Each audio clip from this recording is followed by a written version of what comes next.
उस वक्त मैं टीनेजर थी और मैं अक्सर अलग अलग वेबसाइट एक्सप्लोर करती रहती थी। ऐसे ही एक दिन मैं और मेरी फ्रेंड अमांडा डीप वेब नाम के एक वेबसाइट को एक्सप्लोर कर रहे थे। डीप वेब पर सबके चॉइस के हिसाब से लोग थे।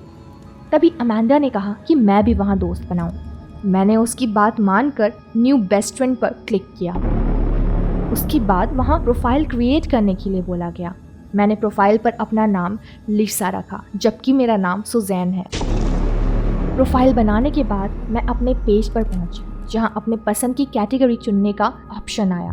वहां बहुत से कैटेगरीज थी और मैंने आखिरी वाले पर क्लिक कर दिया। ये बहुत फ़नी था। कैटेगरी सिलेक्ट करने के बाद वहाँ लोगों के बहुत से ऑप्शन आने लगे।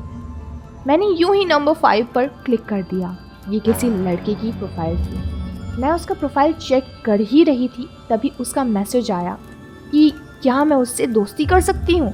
मैंने अमांडा की तरफ देखा, वो हंस रही थी और फिर मुझसे बोली कि मैं उसके मैसेज का जवाब दूँ और हाँ बोलूँ। करीब आधा घंटे चैट करने के बाद मेरी फ्रेंड अमांडा ने कहा वो जा रही है। मैंने नंबर 5 से कहा कि मैं उससे कल बात करूँगी और उसने रिप्लाई किया ओके। करीब एक हफ्ते तक लगातार बात करने के बाद उसने नंबर एक्सचेंज करने के लिए कहा और फिर हम कॉल पर भी बात करने लगे। सब कुछ ठीक चल रहा था और एक दिन मुझे डीप वेब पर किसी और के भी मैसेज आए और मैं उससे बात करने लगी।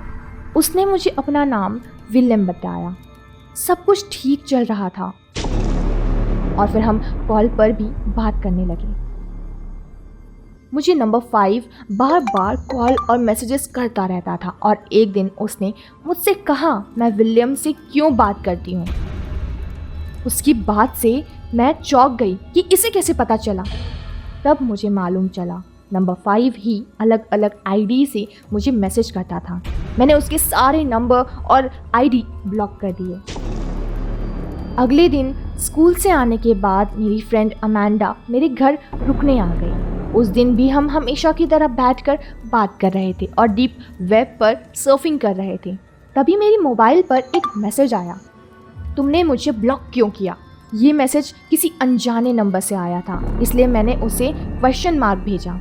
तब उसने रिप्लाई किया मैं विलियम हूँ। वो मुझे किसी और नंबर से मैसेज कर रहा था क्योंकि मैंने उसे ब्लॉक कर दिया था। उसने मेरे मुंह पर हाथ रखकर चुप होने के लिए कहा। वो कुछ आवाज़ सुन रही है। तब मैंने भी ध्यान दिया। मैंने उस आवाज़ को फॉलो किया तो वो आवाज़ मेरे बेड के नीचे से आ रही थी। मेरे बेड के नीचे कोई छुपा बैठा था।